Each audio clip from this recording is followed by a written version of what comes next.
ಜಾಗ ಒಂಥರ ಆಕ್ಸಿಡೆಂಟ್ ಗೆ ಫೇಮಸ್ ಆಗಿರೋ ಜಾಗ ಒಂಥರ. ಇಲ್ಲೇ ಬರೀ ಆಕ್ಸಿಡೆಂಟ್ ಆಗ್ತವೆ. ಮೊನ್ನೆ ತಾನೇ ಸಾವಿರಾರು ಕೋಳಿಗಳು ಸತ್ತೋಗಿದಾವೆ ಇಲ್ಲಿ. ಎಲ್ರಿಗೂ ನಮಸ್ಕಾರ. ಇದು 44ನೇ ವ್ಲಾಗ್. ಕಲೆಕ್ಷನ್ ಇತ್ತು ಅಂತ ರಿಪ್ಪನ್ಪೇಟೆಗೆ ಬಂದೆ. ಆದ್ರೆ ಕಲೆಕ್ಷನ್ ಈ ಫೈನಾನ್ಸ್ ಕೆಲಸ ಅಂತೂ ತುಂಬಾ ಕಷ್ಟ ಗುರು. ಅವ್ರ ಮನೆ ಮುಂದೆ ಕಾಯ್ಬೇಕು, ಅದಂತೂ ನರ್ಕ.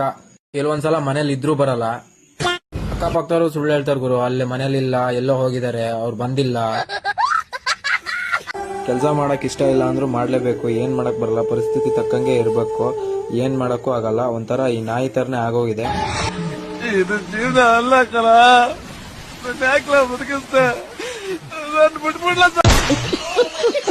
ಈಗೆಲ್ಲ ದೊಡ್ಡ ನಮಸ್ಕಾರ ಅಂತ ಹೇಳಿ ಕೈ ಮುಗಿದು ಅಲ್ಲಿಂದ ಸೀದಾ ನಾನು ಮನೆ ಕಡೆ ಹೊರಟೆ. ಅಲ್ಲಿಂದ ಸೀದಾ ಹೋಗ್ಬೇಕಾದ್ರೆ ಮನೆ ಹತ್ರನೇ ಒಂದು ಆಕ್ಸಿಡೆಂಟ್ ಆಗ್ಬಿಟ್ಟಿತ್ತು. ಅದು ಸಿಕ್ಕಾಪಟ್ಟೆ ಭಯಂಕರ ಆಗ್ಬಿಟ್ಟಿತ್ತು. ಈ ಸ್ಪಾಟ್ ನಿಮ್ಗೆಲ್ಲ ನೆನ್ಪಿರ್ಬೋದು. ಆ ಸ್ಪಾಟ್ ಬಗ್ಗೆ ಆಮೇಲೆ ಹೇಳ್ತೀನಿ. ಇದು ಸಾಗರ ಟು ಶಿವಮೊಗ್ಗ ಹೋಗೋ ರೋಡ್, ಆನಂದಪುರ ಗ್ರಾಮ, ಮುಂಬಾಳಲ್ಲ ಆಗಿರೋದು ಆಕ್ಸಿಡೆಂಟ್. ಕಾರ್ ಮಾತ್ರ ಫುಲ್ ಜಜ್ಜೋಗ್ಬಿಟ್ಟಿದೆ. ಆ ರ್ಯಾಂಪ್ ಒಳಗೆ ನುಗ್ಗೋಗ್ಬಿಟ್ಟಿದೆ. ಅದು ನೋಡ್ಬೋದು, ನೀವು ಕಾಣುತ್ತದ್ರಲ್ಲಿ. Driver ಬದುಕೋದೇ doubt ಅಂತದಾರೆ. ಗೊತ್ತಿಲ್ಲ, ನಾನ್ ಬರೋ ಅಷ್ಟೊತ್ತಿಗೆ ಯಾರು ಇರಲ್ಲ ಇಲ್ಲಿ. ಇವ್ರು ಇಷ್ಟ ಜನ ಮಾತ್ರ ಇದ್ದಿದ್ದು. ಜಾಗ ಒಂಥರ ಆಕ್ಸಿಡೆಂಟ್ ಗೆ ಫೇಮಸ್ ಆಗಿರೋ ಜಾಗ ಒಂಥರ. ಇಲ್ಲೇ ಬರೀ ಆಕ್ಸಿಡೆಂಟ್ ಆಗ್ತವೆ. ಮೊನ್ನೆ ತಾನೇ ಸಾವಿರಾರು ಕೋಳಿಗಳು ಸತ್ತೋಗಿದಾವೆ ಇಲ್ಲಿ.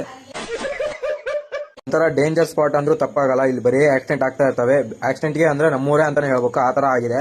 ಎಲ್ಲರಿಗೂ ಹೇಳ್ತಾ ಇರೋದು ಈ ಮಾತನ್ನ, ದಯವಿಟ್ಟು ಮಳೆಗಾಲ ಆದ್ರಿಂದ ಎಲ್ಲರೂ ನಿಧಾನವಾಗಿ ಹೋಗ್ರಿ. ಒಂದ್ 5 ನಿಮಿಷ ಲೇಟ್ ಹೋಗೋದ್ರಿಂದ ಯಾರಿಗೇನ್ ತೊಂದರೆ ಆಗಲ್ಲ, ಯಾರು ನಿಮ್ಗೇನ್ ಬೈಯಲ್ಲ. ಫಾಸ್ಟ್ ಆಗಿ ಹೋದ ತಕ್ಷಣ ನಿಮ್ಗೇನ್ ಮೆಡಲ್ ಕೊಡಲ್ಲ ಯಾರು. ಅರ್ಥ ಆಯ್ತು ಅನ್ಸ. ಇವತ್ತಿನ ವ್ಲಾಗ್ ಇಷ್ಟೇ. ಲೈಕ್ ಮಾಡಿ, ಶೇರ್ ಮಾಡಿ, ಫಾಲೋ ಮಾಡಿ.